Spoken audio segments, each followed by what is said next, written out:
Hello friends, welcome to another new video. তো কালকে থেকে একাধিক আপডেট আমাদের সামনে চলে আসছে যে উচ্চ মাধ্যমিকের রেজাল্ট পাবলিশিং খুব শীঘ্রই হতে চলেছে।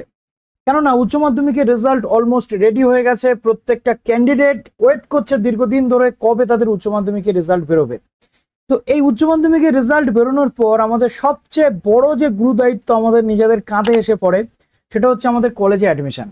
তো কলেজ অ্যাডমিশন 2024 এটা হচ্ছে এখন সবচেয়ে বড় হট টপিক। কেননা কলেজ অ্যাডমিশন 2024 কিভাবে হবে এটা নিয়ে রয়েছে একাধিক প্রশ্ন। গত বছর বা তার আগের বছরে আমরা দেখেছি বেশ লাস্ট 2 বছর ধরে চেষ্টা চলছিল ওয়েস্ট বেঙ্গল হায়ার এডুকেশন ডিপার্টমেন্টের পক্ষ থেকে এবং গভর্নমেন্টের পক্ষ থেকেও যে একটা সেন্ট্রালাইজড পোর্টাল হবে, ওয়েস্ট বেঙ্গলের একটা সেন্ট্রালাইজড পোর্টাল হবে।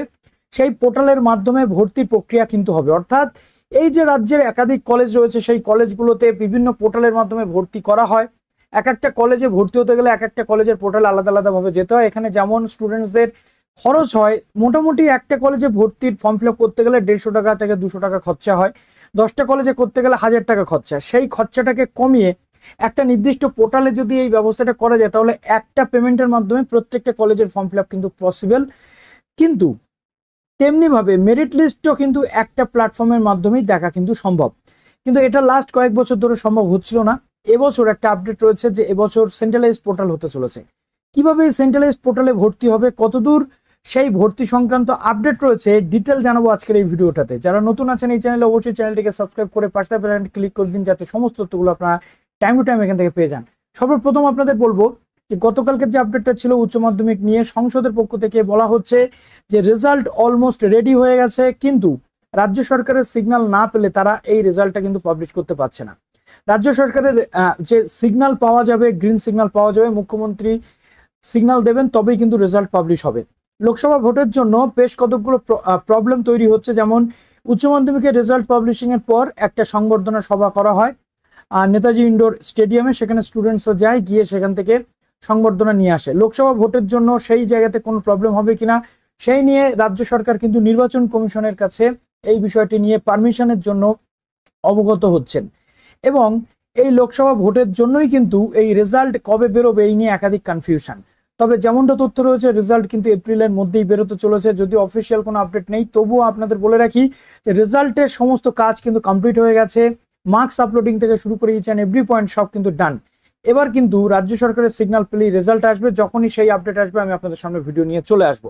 আপাতত যে টপিকটাতে আমরা কথা বলবো সেটা হচ্ছে ডব্লিউবি কলেজ অ্যাডমিশন 2024। প্রথমত সেন্ট্রালাইজড পোর্টাল হতে চলেছে। এই সেন্ট্রালাইজড পোর্টালে কি কি বিষয় থাকছে সেটা আমরা প্রথমে দেখে নেব। এই সেন্ট্রালাইজড পোর্টালে যে বিষয়গুলো থাকছে সেটা হচ্ছে আপনারা দেখুন এখানে West Bengal centralised admission portal 2024 যেটা হতে চলেছে, সেখানে টোটাল ইউনিভার্সিটি মোটামুটি যেমনটা সূত্র মারফত আপডেট রয়েছে আমাদের কাছে, টোটাল 15টা ইউনিভার্সিটি এখানে অংশগ্রহণ করতে চলেছে। সব ইউনিভার্সিটি এতে অংশগ্রহণ করবে না, like Rabindra Bharati University, Presidency University, Jadavpur University, অর্থাৎ যেগুলো হোম ইউনিভার্সিটি যাদের আন্ডারে কোনো কলেজেস নেই সেই ইউনিভার্সিটিগুলো কিন্তু এর আন্ডারে থাকে না। এই 15টা ইউনিভার্সিটি এর মধ্যে আসতে চলেছে। এখানে একক ইউনিভার্সিটি বাদ দিয়ে অ্যাফিলিয়েটেড কলেজ যে যে ইউনিভার্সিটির আন্ডারে রয়েছে, লাইক ক্যালকাটা ইউনিভার্সিটি, ডব্লিউবিএসইউ রয়েছে, তারপরে আমাদের রয়েছে কল্যাণ ইউনিভার্সিটি, বর্ধমান ইউনিভার্সিটি, সিধু কানু বিশ্ব ইউনিভার্সিটি, নর্থ বেঙ্গল ইউনিভার্সিটি, সাথে সাথে বিদ্যাসাগর ইউনিভার্সিটি রয়েছে এবং আরো একাধিক ইউনিভার্সিটি রয়েছে। কোচবিহার পঞ্চানন বর্মা ইউনিভার্সিটি থেকে শুরু করে এরকম 15টা ইউনিভার্সিটির আন্ডারে থাকতে চলেছে। এর আন্ডারে টোটাল কলেজ যেটাতে ফর্ম ফিল আপ করবে তোমরা উচ্চ মাধ্যমিকের পর 460টার কাছাকাছি কলেজ কিন্তু এর আন্ডারে থাকতে চলেছে, যেমনটা তথ্য রয়েছে। এরপর রয়েছে এর আন্ডারে যে কোর্সেস, 7000+ কোর্সেস এখানে তোমরা ভর্তি হতে পারবে। অর্থাৎ এই সেন্ট্রালাইজড একটা একক পোর্টাল থাকবে যে পোর্টালটাতে 15টা ইউনিভার্সিটির আন্ডারে 460টা কলেজ এবং 7000+ কোর্সেস কিন্তু তোমরা পেতে চলেছ। এবার প্রথম কথা যেটা রয়েছে ব্যাকগ্রাউন্ড বিফোর লঞ্চিং, অর্থাৎ এই ওয়েবসাইট বা এই সেন্ট্রালাইজড পোর্টাল লঞ্চিং এর আগে যে ব্যাকগ্রাউন্ড প্রসেস চলছে সেটা হচ্ছে ডেটা গ্যাদারিং। অর্থাৎ প্রত্যেকটা কলেজের আলাদা আলাদা যেহেতু সিস্টেম রয়েছে, এক একটা কলেজের সিট, এক একটা কলেজের ভর্তির প্রসেস আলাদা আলাদা কিন্তু ভিন্ন ভিন্ন হয়ে থাকে। তো তোমরা একটু খেয়াল করো স্ক্রিনের দিকে, এখানে দেখাচ্ছে যে এই হওয়ার আগে তোমাদের যে যে জিনিসগুলো সেখান থেকে কালেক্ট করা হচ্ছে সেগুলো একটু বলে দিই। সিট ম্যাট্রিক্স কলেজ ওয়াইজ, অর্থাৎ এই 460টা কলেজের মধ্যে কোন কোন কলেজে কত কত সিট রয়েছে সেগুলো। এক একটা কলেজের এক এক রকম যোগ্যতা থাকে। কোনো কলেজ 80% ইংলিশে থাকলে তবেই অ্যাডমিশন নেয়, কোনো কলেজ 65% থাকলে নেয়। সুতরাং এক একটা কলেজের ভিন্ন ভিন্ন, যেহেতু এলিজিবিলিটি বা যোগ্যতার মাপকাঠি, সেহেতু যোগ্যতাটা কি রয়েছে সেখান থেকে ডেটা কালেক্ট করছে WBHED, অর্থাৎ এই পুরো প্রক্রিয়া কিন্তু কন্ডাক্ট করতে চলেছে বেঙ্গল হায়ার এডুকেশন ডিপার্টমেন্ট, অর্থাৎ WBHED বা West Bengal council of higher education. তো এই যে সিস্টেমটা আসতে চলেছে, এখানে এই ডিটেলগুলো তারা নিচ্ছে যাতে একটা পোর্টালের মধ্যে প্রত্যেকটা কলেজ বা তার ডেটাগুলোকে পাশাপাশি রাখা যায়। তারপরে হচ্ছে ফিজ, অর্থাৎ এর আন্ডারে ভর্তি হতে গেলে বিভিন্ন কলেজের মধ্যে কত কত ফিজ স্ট্রাকচার, সেটা মেরিট রুলস, এক একটা কলেজে এক এক রকম মেরিট রুলস থাকে। লাইক ফিজিক্সে কোনো কলেজ হয়তো বলছে যে আমি 55% ফিজিক্স এবং আদার্সে 60% থাকলে ভর্তি নেব, আবার কোনো কলেজ বলতে পারে আমি 95% ফিজিক্সে থাকলে এবং আদার্সে 80% থাকলে তবেই নেবো, বা বেস্ট অফ 4+ অনার্সে তবেই আমি নেব ভর্তি, নাহলে নেবো না। তো সেই ভিন্ন ভিন্ন কলেজের ভিন্ন ভিন্ন মেরিট রুলস কালেক্ট করা হচ্ছে। টাই ব্রেকিং সিস্টেম, একই নাম্বার যদি ক্যান্ডিডেটদের মধ্যে হয়ে যায় সেক্ষেত্রে টাই ব্রেকিং রুলস কি হবে সেটা। তারপরে রয়েছে সাবজেক্ট কম্বিনেশন, এক একটা কলেজ রয়েছে যে কলেজগুলোতে সাবজেক্ট সব জায়গাতে সমান নয়। কোথাও রয়েছে হিস্ট্রি, এডুকেশন, ফিলোসফি, সংস্কৃত, জার্নালিজম, মাস কমিউনিকেশন, কোথাও রয়েছে বাংলা, ইতিহাস, এডুকেশন, ইংরেজি বা অন্যান্য যে সাবজেক্টগুলো সেইগুলো। তো সেই সাবজেক্ট কম্বিনেশনগুলোকে জানার চেষ্টা করা হচ্ছে। মেজর মাইনর পেপার, মেজর বলতে আমরা গত বছর দেখেছি যে অনার্স এবং পাস, মাইনর পেপার বলতে আমাদের বোঝায় পাস পেপার বা ইলেকটিভ পেপার, আর মেজর পেপার হচ্ছে অনার্সের পেপার। আবার পাস গ্রাজুয়েটদের ক্ষেত্রেও সেম ভাবে মেজর পেপার বলতে তাদের প্রথম মেন পেপারগুলোকে কিন্তু বোঝানো হতে পারে। তো এই নিয়ে পরবর্তীতে আসবো যে কিভাবে এই পাস গ্রাজুয়েট 3 বা 4 বছরের গ্রাজুয়েশনের যে প্রসেস সেটা নিয়েও পরবর্তীতে তোমাদের সামনে আসবো।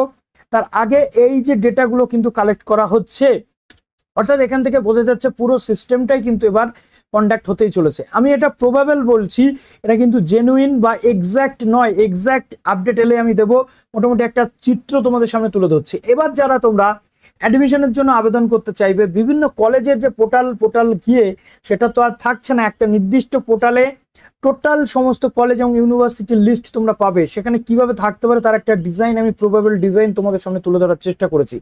তো এর জন্য প্লিজ ভিডিওটা কিন্তু লাইক করতেই হবে। প্রথমত দেখো, এখানে ধরো ওয়েবসাইটটা থাকলো এরকম, এখানে ধরো থাকলো ইউনিভার্সিটি, প্রথমত একটা করে ইউনিভার্সিটির নাম, আমি 3টে ইউনিভার্সিটি দিয়ে এক্সাম্পল দেওয়ার চেষ্টা করেছি। ধরো এখানে থাকলো ইউনিভার্সিটির নাম ক্যালকাটা ইউনিভার্সিটি, WBSU বা কল্যাণ ইউনিভার্সিটি, ঠিক আছে। এখানকার আন্ডারে দেখা যাচ্ছে তুমি এই ক্যালকাটা ইউনিভার্সিটির এই জায়গাতে দেখো আমার মাউসের কার্সার দেখতে পাচ্ছ, তুমি জাস্ট এই ক্যালকাটা ইউনিভার্সিটিতে ধরো ক্লিক করে দিলে। ক্যালকাটা ইউনিভার্সিটিতে ক্লিক করে দেওয়ার পর তোমার সামনে দুটো কলেজের এক্সাম্পল আমি দিচ্ছি, আরো কলেজ থাকবে, 150+ কলেজ রয়েছে। ধরো ক্যালকাটা ইউনিভার্সিটির এই জায়গাটাতে তুমি করে দিলে ক্লিক, এখানে তোমার চলে এলো আশুতোষ কলেজ এবং সুরেন্দ্রনাথ কলেজ। তুমি ধরো ক্লিক করলে Ashutosh college, Ashutosh college click করতে করতেই আশুতোষ কলেজের যে যে সাবজেক্টগুলো রয়েছে তার সিটগুলো বেরিয়ে গেল, প্রথমে তার এলিজিবিলিটি ক্রাইটেরিয়াটা বেরিয়ে গেল, তারপরে চলে এলো তার ফি স্ট্রাকচার, অর্থাৎ সাবজেক্ট ওয়াইজ যে ফি স্ট্রাকচার রয়েছে ভর্তি সেটা, এবং কি কি সাবজেক্ট রয়েছে সেটা চলে এলো, এবং এখানে চলে এলো অ্যাপ্লাই নাও, তুমি অ্যাপ্লাই করে দিলে। অ্যাপ্লাই করে দেওয়ার পর তোমার কিন্তু অ্যাপ্লাইটা হয়ে গেল। নেক্সট ধরো তুমি ক্লিক করলে WBSU, ঠিক আছে, অ্যাপ্লিকেশন ধরো তুমি করে দিলে আশুতোষ কলেজ, করার পর সেটা চলে গেল কিন্তু প্রেফারেন্স 1-এ, অর্থাৎ সাবজেক্ট ওয়াইজ ধরো তুমি 10টা কলেজে অ্যাপ্লাই করবে, পরপর কিন্তু প্রেফারেন্স তোমার সেখানে চলে আসবে একটা ফর্মের মধ্যেই। জাস্ট লাইক বিভিন্ন জায়গাতে যে আমরা চাকরির পরীক্ষাগুলো যখন দিই, যেমনি চাকরির পরীক্ষাতে আমাদের প্রেফারেন্স থাকে যে এক্সামিনেশন সেন্টার চয়েসের প্রেফারেন্স, জাস্ট লাইক সেরকম কিন্তু হতে চলেছে। তো এখানে চলে এলো প্রেফারেন্স 1-এ তুমি আশুতোষ কলেজ সিলেক্ট করেছো। নেক্সট সুরেন্দ্রনাথ কলেজের ক্ষেত্রেও সেম চলে এলো, অ্যাপ্লাই নাও করলে সেটা হয়তো চলে এলো প্রেফারেন্স 2। এটা ক্যালকাটা ইউনিভার্সিটি তুমি দুটো কলেজ করলে দুটো কলেজের প্রেফারেন্স চলে এলো। নেক্সট এবার ধরো চলে এলো তুমি WBSU এর আন্ডারে কোনো কলেজে অ্যাপ্লাই করতে চাইছো, WBSU তে তুমি ক্লিক করে দিলে, ক্লিক করে দেওয়ার পর ধরো চলে এলো বারাসাত গভর্নমেন্ট কলেজ, টাকি গভর্নমেন্ট কলেজ, আমি দুটো রেখেছি। অনেক কলেজ রয়েছে, ভৈরব গাঙ্গুলি কলেজ, এছাড়াও Basirhat college, Barasat evening college, তাছাড়াও তোমাদের রাষ্ট্রগুরু সুরেন্দ্রনাথ কলেজ, ব্যারাকপুর, এরকম অনেকগুলো কলেজ চলে এলো। তো জাস্ট আমি ধরো বারাসাত গভর্নমেন্ট কলেজে ক্লিক করলাম এই লিস্ট থেকে, তারও seat, eligibility, fee structure, project এবং অ্যাপ্লাই নাও প্রসেস কিন্তু চলে এলো। অ্যাপ্লাই করে দেওয়ার পর কমপ্লিট হয়ে গেল, সেটা হয়তো চলে গেল প্রেফারেন্স 2-তে, অর্থাৎ প্রেফারেন্স 1 তুমি নিয়েছো কি আশুতোষ কলেজ বা সুরেন্দ্রনাথ কলেজ, প্রেফারেন্স 2-তে তুমি নিয়েছো বারাসাত গভর্নমেন্ট কলেজ, ওকে। তারপর এবার চলে এলো তুমি ধরো মনে করলে যে না আমি একটা কল্যাণ ইউনিভার্সিটির কোনো কলেজে আবেদন করব, বা আমি টাকি গভর্নমেন্ট কলেজটা তো আবেদন করে রাখতে চাইছি, এখানে তুমি ক্লিক করে দিলে, দেওয়ার পরে এই অ্যাপ্লাই নাওতে ক্লিক করলে সেটা ধরো চলে এলো প্রেফারেন্স 3, প্রেফারেন্স 1 এ তুমি আশুতোষ কলেজ করলে, প্রেফারেন্স 2 তে তুমি বারাসাত কলেজ, আর প্রেফারেন্স 3 তে তুমি টাকি গভর্নমেন্ট কলেজ করলে। এবার দেখা যাচ্ছে তোমার নেক্সট তুমি চাইছো কল্যাণ ইউনিভার্সিটি আন্ডারে কোনো একটা কলেজ, কল্যাণ ইউনিভার্সিটিতে জাস্ট এখানে ক্লিক করে দিলে রানাঘাট কলেজ চলে এলো। রানাঘাট কলেজ চলে আসার পর তুমি এখানেও অ্যাপ্লাই করে দিলে, সেক্ষেত্রে প্রেফারেন্স 4 চলে এলো। এই টোটাল কমপ্লিট করার পর ফাইনাল সাবমিটে তোমাদের জায়গা আসবে। ফাইনাল সাবমিট করে দেওয়ার পর তোমার সামনে এরকম একটি পেজ ওপেন হবে যেখানে তোমাকে পেমেন্ট করতে বলবে। যদিও লাস্ট কয়েক বছর ধরে কলেজের ফর্ম ফিল আপের কোনো চার্জ নেওয়া হচ্ছে না, দেখা যাক এবার কি হতে চলেছে। যদি পেমেন্ট করতে হয় তাহলে খুব সামান্য পরিমাণ পেমেন্ট হয়তো তোমাদের থাকবে, পেমেন্ট করলে বা পেমেন্ট তোমরা নাও করে দিলে।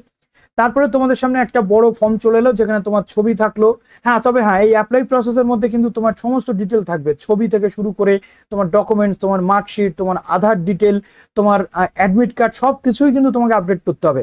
তো কি কি লাগবে আমি পরবর্তী ক্ষেত্রে অবশ্যই তোমাদের সামনে ভিডিও নিয়ে চলে আসবো তার জন্য, তো তার জন্য একটু অপেক্ষা করতে হবে। তো এইভাবে ফাইনাল সাবমিট করে দিলে একটা মোটামুটি তোমাদের ফর্ম ফিল আপ কমপ্লিট। এবার সেই ফর্মটা তোমরা রেখে দিলে। এটা কিন্তু আমি তোমাদের একটা যে প্রবাবেল ডিজাইন, অর্থাৎ এরকম ডিজাইন হতে পারে আমি সেরকমটা তোমাদের বললাম, এটাই যে জেনুইন সেটা কিন্তু নয়। এবার চলে আসছে যে তোমাদের এই সুবিধাটা কি হবে, এই সেন্ট্রালাইজ পোর্টালের সুবিধাটা কি হবে। মাল্টিপল কলেজে একসাথে তোমরা আবেদন করতে পারবে, আলাদা আলাদা ওয়েবসাইটে গিয়ে আবেদন করতে হবে না, এবং একটা জায়গাতে ট্র্যাক রেকর্ড থাকবে, তোমরা স্ট্যাটাস চেক করতে পারবে একটা ক্লিকের মাধ্যমে। গেল।